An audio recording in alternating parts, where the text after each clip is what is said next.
If your bank account is always on life support, it is not your income, it is your habits that is a problem. You don't have a problem with your income. Instead, you have a problem with your spending habits. You have a problem with your habits. Overspending starts in your mind. It usually starts in your mind. So we got to attack these impulse first.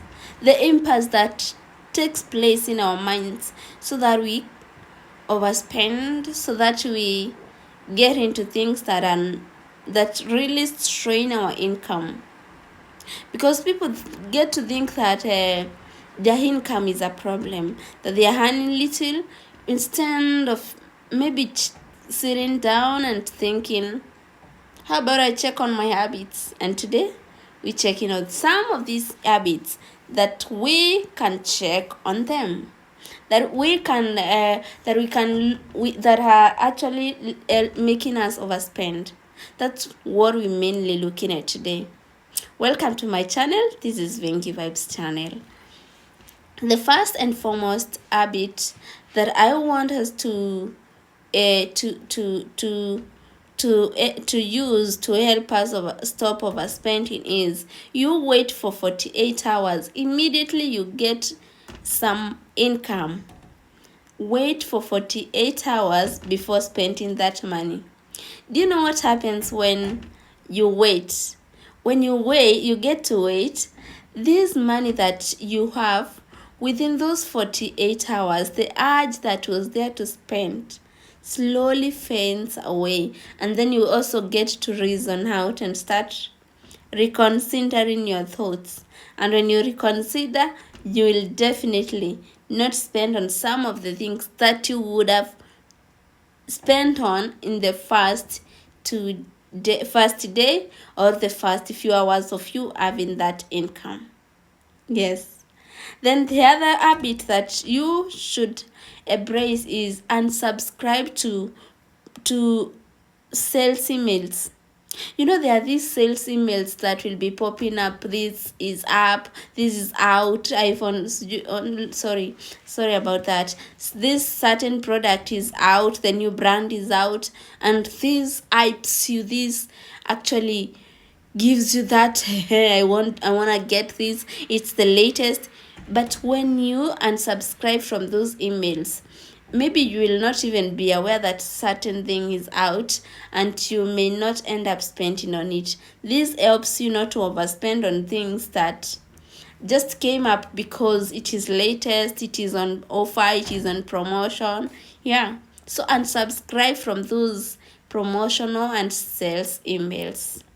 And then another thing is, delete all saved information, all saved card information. You know, I think we have embraced this thing of your card is on all apps. Like, you'll just automatically use your card to pay for the bills. How about you delete that information, and anytime you need to use that card on that app, you go to key in the details of the card. Do you know what this does to you? Keying in all these 16 digits in information of your card, it's a bit tiresome.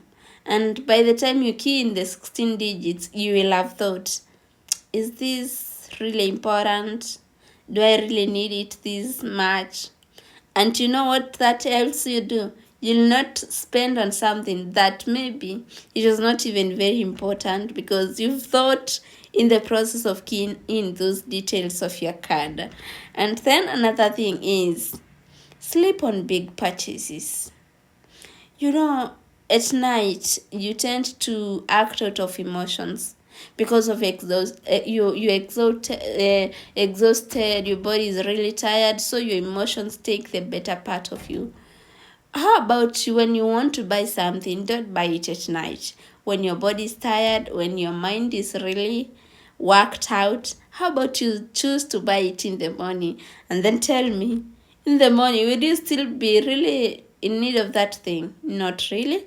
But you find that in the morning your mind is fresh, and you go to rethink your decisions. You go to rethink the steps that you want to take. So this helps you when you sleep.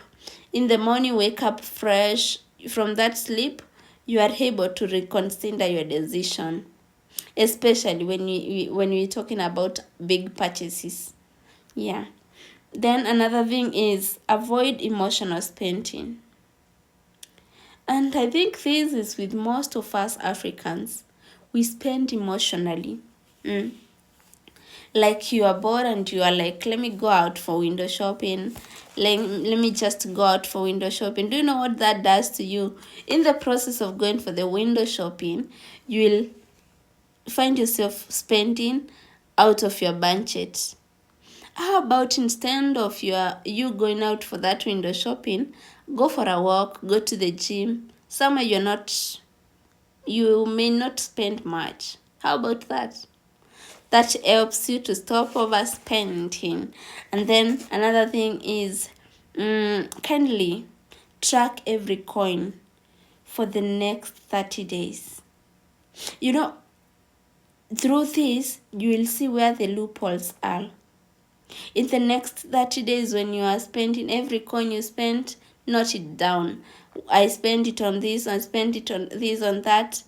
And then you'll be able to fix where the loopholes are, and that will help you to stop overspending. Yes. Then another thing, shop with a list.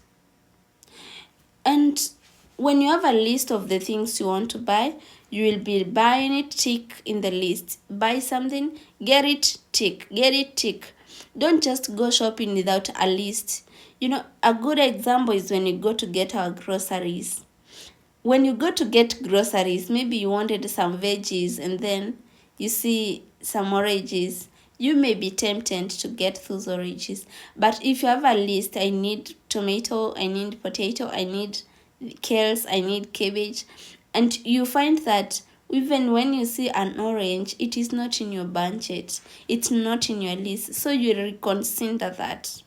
Only grab what is in your list, and that will help you to stop overspending. And then another thing, calculate the costs in work hours. Calculate the cost of anything in work hours. For example, you want to get something worth $300, and then you go and sit down. This $300 I want to spend on this thing.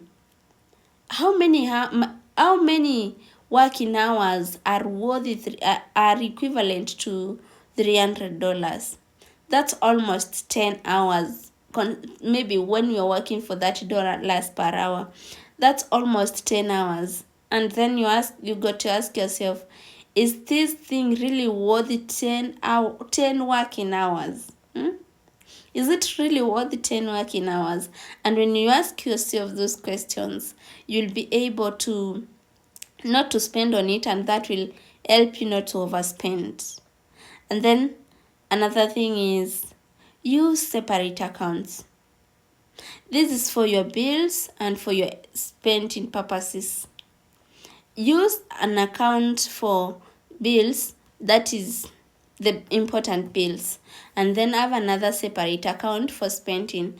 When you have this separate account for spending, if you've come to the end of your spending, then no more. If you have exhausted it, no more purchases. Then another thing is review your subscriptions. Look at the things that you've subscribed in, the gym, Netflix, and so on. Then see the things that you've not used in the recent past. Delete them. This is one of the ways that you can really come out of overspending, because when you delete those that are not important, the subscriptions are cancelled, so you'll not spend on them. And then another thing is cash only week. Cash only week is you decide this week I'll only use cash, all all my cards are gonna remain at home, and when they remain at home, you're not carrying them, and get cash is really hard. And the other thing is no spend days. Choose 2 or 3 days in a week and say, this week I'm not gonna spend on anything, I'm not gonna buy anything, I'm just gonna stay without getting anything. This will help you build your discipline and be able to not overspend. And the last thing I would say on this video is overspending is not a money habit. It's not a money problem. It's your habit that are making you overspend.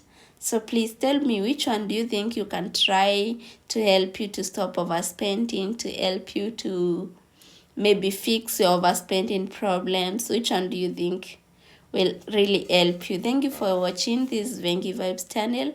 Please do go to subscribe, comment, and like our videos. Till next time, bye.